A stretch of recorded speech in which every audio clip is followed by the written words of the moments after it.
Okay, creating a panorama from DNG files. Make sure you format the output as RAW, and you go to location, press the shutter button after selecting photo, pano, sphere mode, and the craft will take 25 photos automatically. It will save a JPEG stitched file all ready to go with a fake sky on top. Or you have the option, as I'm going to show you here, to use all the single 25 DNG files saved in the folder panorama.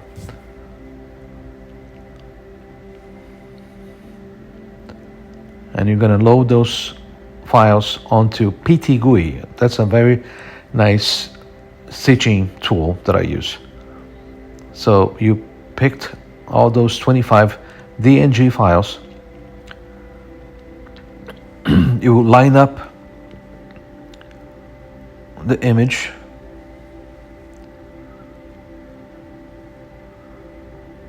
and I like to run an optimizer before creating the panorama.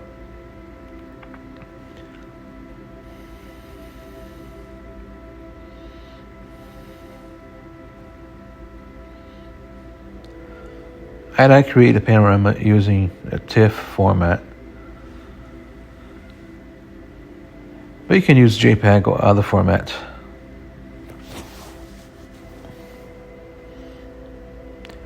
That panorama is going to be saved in the same folder where you have those DNG files.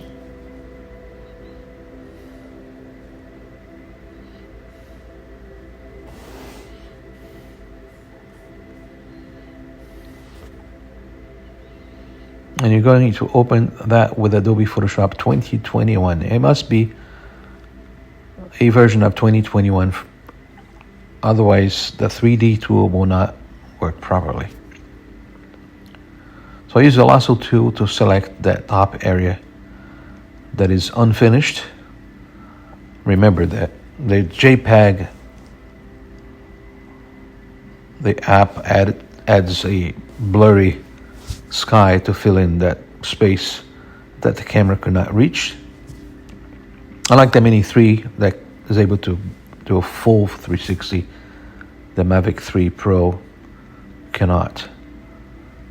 And I use a content-aware fill to fill in the sky for me. But you have these discrepancies along the way, and I fix that with a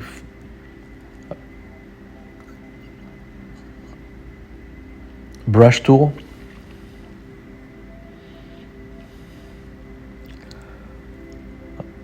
I also use this filter offset to fix the continuity, because remember, this file is a 360 wraparound, and because you utilize something on a flat surface to fix the sky, the seam where the extremities of the picture meet need to be fixed for continuity's sake. And then I use the airbrush tool. I change the opacity and the flow according to the need of the image.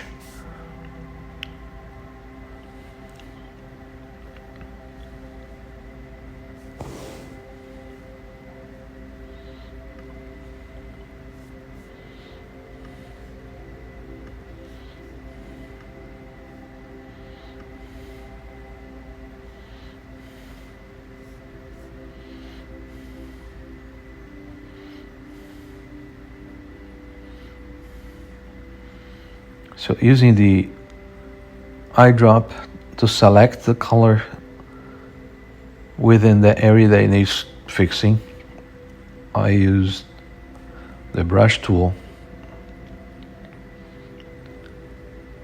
to embellish, to blend in, and to fix whatever needs to be fixed. So after I'm happy with And I'll go again and check the continuity. So I move that slider in on the top where the connecting extremes meet, and I fix that.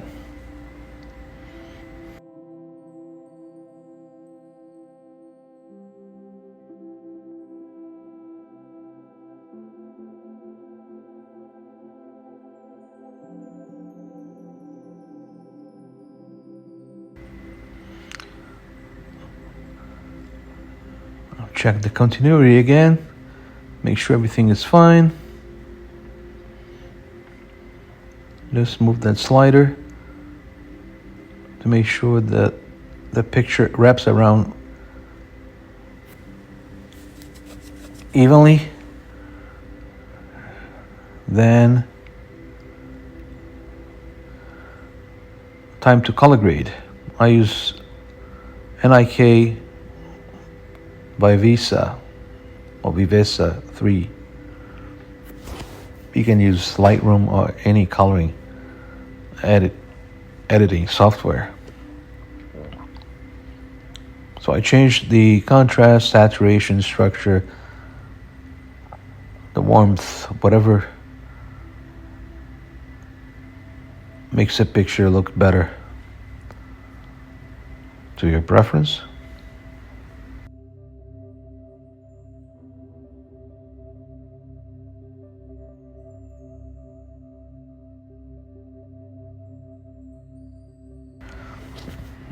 Once I'm happy with that, I'll apply that to the picture and it will create a new layer, and I can double check to make sure I'm happy. I'll add my signature as well as a layer in here.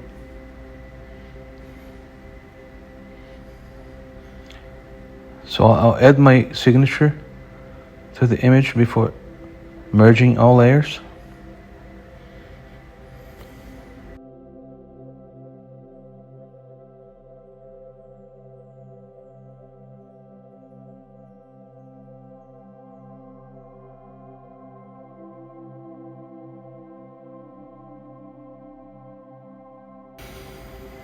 I'll flatten the image.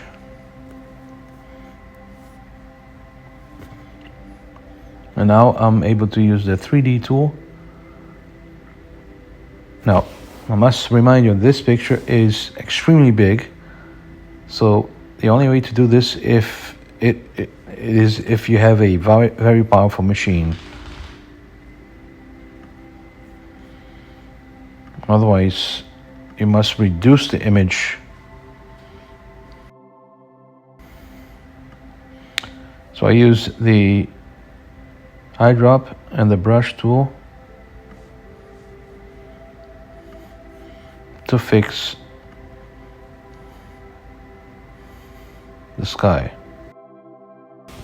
Now I can work on that to perfection. Just let go when I think it's good enough, and then check the horizon to see if there's anything that needs fixing on the horizon line, and export the panorama.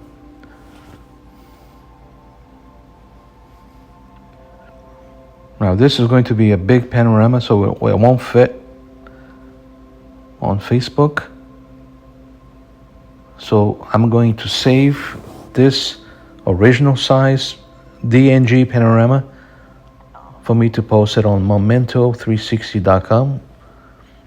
And then I'm going to go back to the file, reduce it to fit Facebook, and I'll reduce it to the file size of the automatically JPEG stitched panorama that Craft created when I was shooting the panel.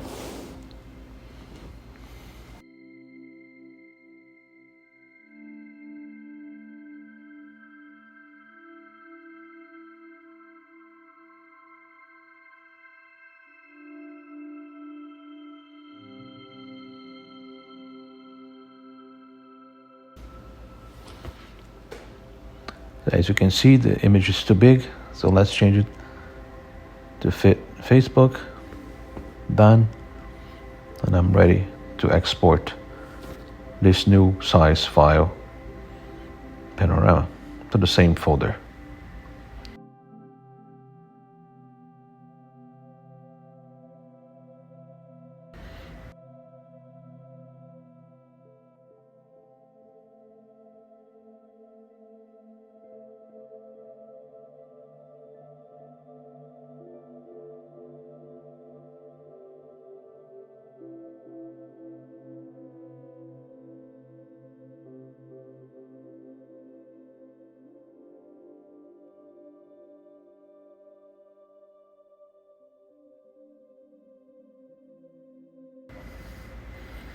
Okay, now it's ready to post that small file on Facebook.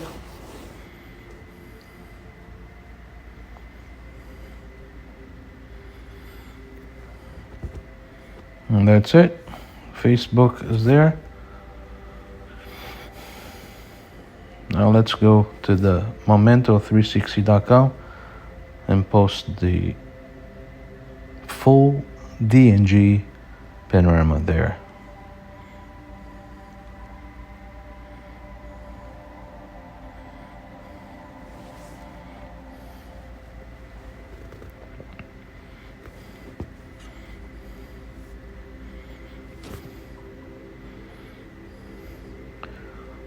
And that's it.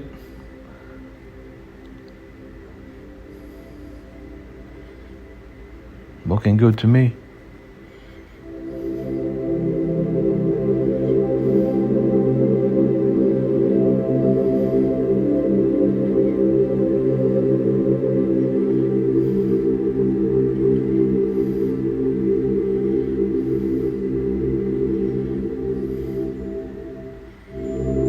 Alright. I hope you enjoyed this. Hopefully we'll be able to make some cool panoramas.